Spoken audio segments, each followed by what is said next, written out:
பிரைஸ்தலான் ஆண்டவருடைய நாம் மகிமைப்படட்டும். இன்றைய வேத வசனம் வேதாகமத்தில் சங்கீதம் 88 நானும் கர்த்தாவே உம்மை நோக்கி கூப்பிடுகிறேன், காலையிலே விண்ணப்பம் உமக்கு முன்பாக வரும். அருமையான வார்த்தை. இந்த வார்த்தையில் ஆண்டவர் என்ன சொல்லுகிறார்? நம்மளை கூட பேசுகிறார். நான் உமனைக்கு கூப்பிடுவேன், நான் காலையிலே உண்மை நோக்கி கூப்பிடும்போது கர்த்தர் என்ன செய்கிறார்? நமக்கு முன்பாக அப்படி விண்ணப்பத்தையெல்லாம் கேட்குறார். இது எதை குறிக்கிறதுனா, வேதாகமத்தில் ஒரு சிறு கதை.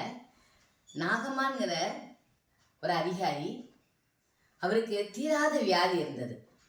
அந்த வியாதி அவர் ஒரு அதிகாரியாக ஒரு ராஜாவுக்கு அடுத்த ஸ்தானத்தில் அவர் இருக்கிறார். அப்படிப்பட்டவருக்கு அந்த வியாதியை வெளியே சொல்ல முடியாது. பழைய ஏற்பாட்டு காலத்தில், அந்த காலங்களில் வெளியே சொல்ல முடியாது. சொன்னால் அவங்கள தீட்டுன்னு சொல்லி நாட்டை விட்டே கடத்திடுவாங்க. ஆனால் அப்படிப்பட்ட அந்த வியாதியை மறைச்சி ஒவ்வொரு நாளும் தன் மனைவிக்கு மட்டும் தெரியுமா. நல்ல ஒரு மனிதன், நாகமாங்கிற ஒரு நல்ல மனிதன். ஏன்னா தன்னுடைய விஷய காரியங்கள் எல்லாத்தையும் மற்றவர்கிட்ட பகிராம தன் மனைவிட்ட மட்டும் சொல்லியிருந்தான். அதனால் ரெண்டு பேருமே மிக வேதனையோடு கவலையோடு துக்கத்தோடு இருந்தாங்க. அதே அந்த நாட்களில் இஸ்ரவேல் ஜனங்களில் அடிமையாக ஒரு சிறு பெண் அவங்க வீட்டில் வேலை பார்த்தா. அடிமையாக வந்தவங்க, இந்த பொண்ணு கொஞ்சம் நல்லா கத்துடைய பிள்ளை, சிறு பெண் தான் இருக்குது வேத வசனத்தில். அந்த சிறு பெண் வேதத்தில் அவள் வீட்டு வேலைகளை எல்லாத்தையும் பார்க்கா. அப்போ தன்னுடைய எஜமானங்களுக்கு நன்றாக இருக்குன்னு அவள் ஜெபிச்சிருக்கா.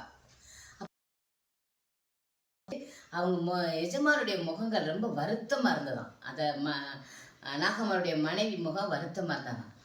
அப்போ அந்த பொண்ணு கேட்குறா, எதுக்குமா இப்படி நீங்கள் வருத்தமாக இருக்கிறாங்க, என்ன காரியம்னு கேட்கும்போது, அவங்க இந்த சிறு பிள்ளைன்னு கூட அவங்க யோசிக்கலை. இவ அடிமை, அவன் அடிமைத்தன ஆளுகிட்ட போய் சொல்லிடுவா, நம்மளை அவதூறு பண்ணிட்டு ஒரு சின்ன விஷயம் கசிஞ்சா கூட அவங்க பதவிக்கு விலகி போயிடும். ரெண்டாவது அவங்களுடைய நாட்டை விட்டே வெளியே. அந்த அம்மா அவள் உண்மையான, நம்ம ஒரு சின்ன வேலை நம்ம வீட்டில் பார்த்தா கூட நம்ம பார்க்குற வேலையில் உண்மையாக இருக்கும்போது எஜமானும் அதிகாரி நம்மளை நம்புவாங்க. அப்போ அந்த பொண்ணை அவங்க நம்பி அவ்வளோ பெரிய காரியத்தை அவங்க சொல்லிட்டாங்க. ராஜாவுக்கு இப்படி வியாதி இருக்குது, இந்த வியாதியை நாங்கள் என்ன செய்யணும் தெரியலங்கவும், நீங்கள் கவலைப்படாதுங்க, எங்கள் தேசத்தில் ஒரு தீர்க்கதரிசி இருக்காரு, அந்த எலிசாங்கிற தீர்க்கதரிசிட்ட நீங்கள் போனாலே சுகமாயிடும். அவ்வளோதான் அந்த ப்ளஸ் விஷயம் சொல்ல முடியுது. நீங்கள் எங்கள் தேசத்துக்கு போங்க, தீர்க்கதரிசியை பாருங்க, உங்களுக்கு உடனே சுகமாயிரும். நான் உடனே. ஆனால் ஒரு சிறு பிள்ளை சொல்கிறத எப்படி நம்ப? ஆனால் வியாதியோ வேதனை இருக்குது, வெளியே காட்ட முடியல. ஆனால் கடைசியில் யோசிக்காங்க. ஆனால் எவ்வளோ பெரிய காரியத்தை அந்த இடத்துல ஒரு சிறு பெண்ணு சொல்லியிருக்கான்னு பாருங்க. அது ஆச்சரியோட இருந்ததுனால உடனே அவங்க என்ன செய்கிறாங்க, அந்த ராஜா நாகவான் கேட்டு, சரி படையோட ஒரு 10 பேரோட நகையும் பொண்ணும் பொருளும் கொண்டுட்டு தீர்க்கதரிசி எப்படி நமக்கு என்ன தடவிடுவாரோ, நல்லா நமக்கு எப்படி தடவி மருந்து போடுவாரோ பூசுவாரோன்னு சொல்லிட்டு அவர் போகிறாரு. ஆனால் போனவுடனே தீர்க்கதரிசிக்கு அவன் கிளம்பும்னே ஆண்டவர் அவனுக்கு அறிவிச்சிடார். உடனே அறிவிச்ச உடனே சொன்னான், அவர் வீட்டு எல்லைக்கு கூட வர முடியல. அந்த தோட்டம் மாதிரி ஒரு இடம், இந்த யோர்தான் நதி, அந்த நதிக்கு பக்கத்தில் அவர் ஒரு தீர்க்கதரிசி ஆகிட்டு அக்கறையில் இருக்காங்க. அவர் சொல்கிறார், உள்ளே போன நீ வர வேண்டாம், 7 தரம் போய் யோர்தான் நதியில் போய் நீ மூழ்கு அப்படின்னு சொன்ன உடனே அந்த ராஜாவுக்கு ரொம்ப கோவம் வந்தது. நாகமானுக்கு பயங்கரமான கோவம் வந்தது. இவனை நம்மளை எப்படி அசட்டை பண்ணி ஒரு சின்ன பிள்ளை ராஜாவை போய் பார்த்துட்டு தான் தீர்க்கதரிசியை பார்க்க போகணும். அந்த ராஜாவை போய் இந்த நாகமான் போய் பார்க்கும் போதே ஒரு ஊருக்குள்ளே போய் வர்றாங்கன்னா அந்த ராஜாட்ட அனுமதி கேட்டு தான் வரணும். அப்படி கேட்கும் போது ராஜா பதறாரு, ஐயோ யுத்தத்துக்கு எனக்கு சண்டைக்கு இழுக்க வந்துட்டாங்களா, ஆனாலும் போங்க, எங்கள் ஊரில் தீர்க்கதரிசி இருக்காரு, என் தேசத்தில் இருக்காருன்னு சொல்லி அனுப்புகிறாரு.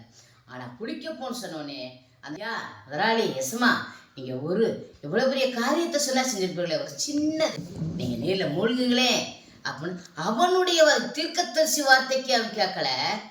அவனுடைய வேலைக்காரன் என்ன, ஏன் வேலைக்காரில் கத்த நம்ம ஒரு வேலை பார்க்குறோம்னா அது என்ன வேலை பார்த்தாலும் அந்த வேலையில் கத்தர் உங்களை உயர்த்துவார். நீங்கள் என்ன வேலை பார்க்கலாம். ஆனால் அந்த வேலைக்காரன் பேச்சை கேட்டு தீர்க்கதரிசி, அப்போ அந்த வேலைக்காரன் அந்த தீர்க்கதரிசி விசுவாசித்தான். நாகமான் விசுவாசிக்கல, வேலைக்காரன் விசுவாசித்தான். 7 தரம் நீர்மலாம் அவன் உடம்பு பச்சை பிறந்த பிள்ளை மாதிரி ஆயிடுச்சு.